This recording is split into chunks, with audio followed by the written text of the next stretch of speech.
Hello guys! Hello! This is for Virgo. Okay, Virgo, welcome dito sa aking channel, Kapalaran 888. Welcome.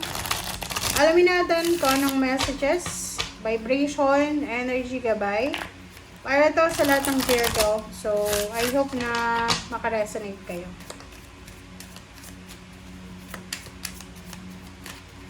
Okay, Virgo. Okay. Yeah, first two cards dito, Knight of Coins and Four of Swords. So, sinasabi ng bala sa'yo dito na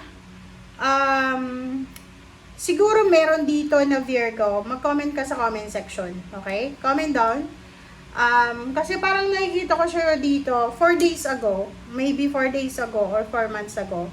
Or from 4 months ago. October, September, August, July, parang ganun. Or June, July, August, September, parang ganun.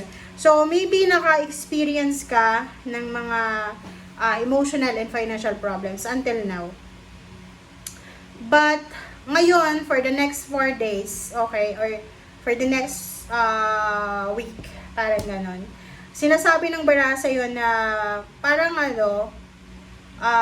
aatakihin ka ng anxiety, depression, or kung ano man yan na negativity, parang ganun. So, pwedeng yung iba sa inyo dyan, hindi kayo makatulog sa gabi, okay? Hindi kayo makatulog sa gabi na nangangailangan kayo ng peace of mind. Yung parang, ang pakiramdam ng Virgo na to, ay nag-iisa siya. Iba yung lonely, iba yung alone, iba yung solitude, iba yung nasa sanctuary ka eh. Yung parang ini-aim mo sa ngayon, okay? Like for example, OFW ka ba? Or ang Virgo na to ay nasa malayong lugar siya. Maybe you are located sa international or nasa Pilipinas ka pero malayo ka sa pamilya mo. You're working or maybe you're studying, parang ganun. And sinasabi ng baraha na pwedeng ikaw ay namumroblema about sa relationship, homesickness, trabaho, or maybe sa pera, parang ganun. So, this week ay parang dadalawin ka ng stress, ng anxiety or depression. So, sinasabi ng baraha dito na magdahan-dahan tayo. Okay? Huwag tayong masyadong workaholic, multitasking, parang slow down. Yun yung sinasabi ng Knight of Coins. Kasi, given yun na, lahat ng tao, kailangan magtrabaho, kailangan magsumikap. Pero, alam nyo ba na from time to time, kailangan yung mag-relax, kailangan yung magpahinga, kailangan yung unahin yung sarili mo. So dito, walang question sa pagiging responsable mo.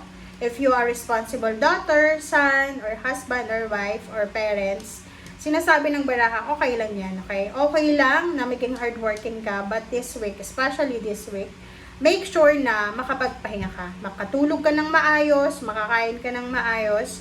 Maybe you are having a flu, or maybe may sipon, or ano pa man, na yun yung, halimbawa kung nasa malayo ka, yun yung problema ng OFW, or nasa malayong lugar, diba? Pag malayo ka sa pamilya mo, if may mga sakit, lagnat, sipon, ubo, ganyan, parang ma-appreciate mo yung magulang mo, yung nanay mo, yung kapatid mo, or yung mga taong malapit sa'yo. So, if maka-experience ka ng ganyan sa linggong ito, just pray and relax, and yun, spend time alone, or alone ka na talaga, spend time with your friends, or kung OFW ka, tawagan mo palagi yung pamilya mo para maibsan yung homesickness. Alright, so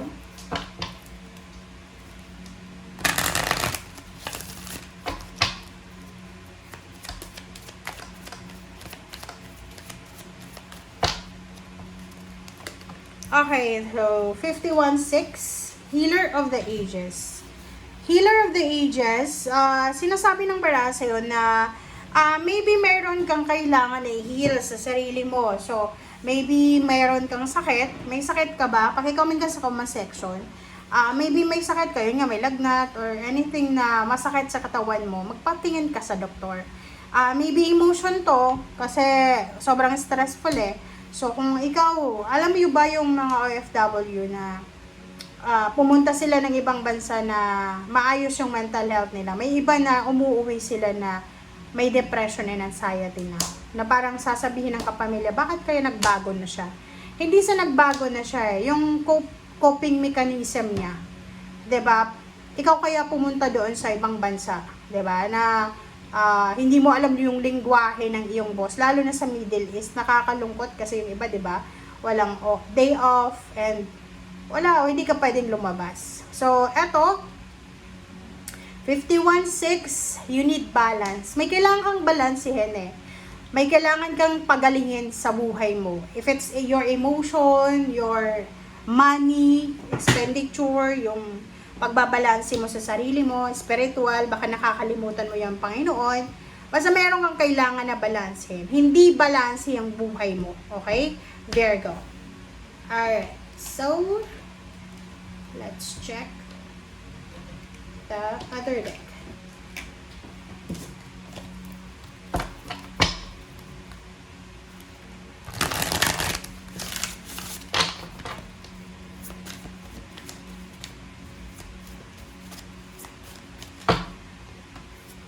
Okay. Oh, 'di ba? Six of Swords. Six of Swords, sinasabi ng baraha sa'yo na kailangan mong makaalis dyan sa sitwasyon na yan. Pero, like halimbawa na matagal ka nang naghihirap financially, emotionally, spiritually, gusto mong makaalis dyan, di ba? Walang sino man na tao na gusto mag-stay sa isang relationship, sa isang lugar, sa isang trabaho na stagnant. So, understandable yun na. Understandable kung ano yung gusto mo. But, make sure na hindi mo yon gagawin ura-urada. Kumbaga, wag mong i-force, wag nating kontrolin ang sitwasyon. Hayaan natin ang universe na ibigay sa atin yung mga nararapat para sa atin. Kasi nasa timing yun eh. Kahit gustuhin mo sa ngayon, stress mo yung sarili mo, kung walang basbas ng Panginoon, ng universe, walang mangyayari. Kumbaga, just let go, let God, let it flow. And hayaan natin, wag nating kontrolin. Diba? Chariot. Meron dito, okay, meron dito na Virgo, okay. Isang Virgo, ang posibleng may plano siya, or nasa Pilipinas ka pa lang ba, you're planning to travel, you're planning to work abroad, or you're planning to save money, or parang may minamanifest ka, okay, may minamanifest kang finances, financial.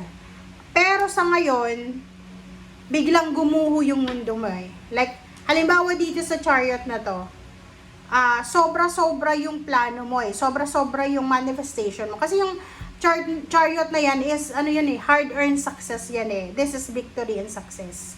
Na, eto, kailangan mong pagpaguran yan. Hindi yan yung mananalo ka sa loto or i-hand out lang sa'yo yung success. No.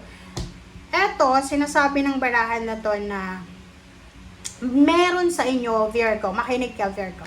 Meron sa inyo, Virgo, na siguro dati, iba yung perspective mo regarding sa financial success.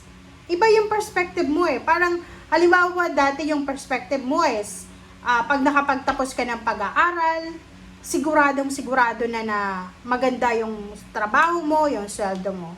But this week, tingnan mo to, sinasabi ng baraha dito na yung kumbaga yung mindset mo, yung point of view mo, or yung anong tawag dito, yung old belief mo, 'di ba? Kasi tinatak yun eh.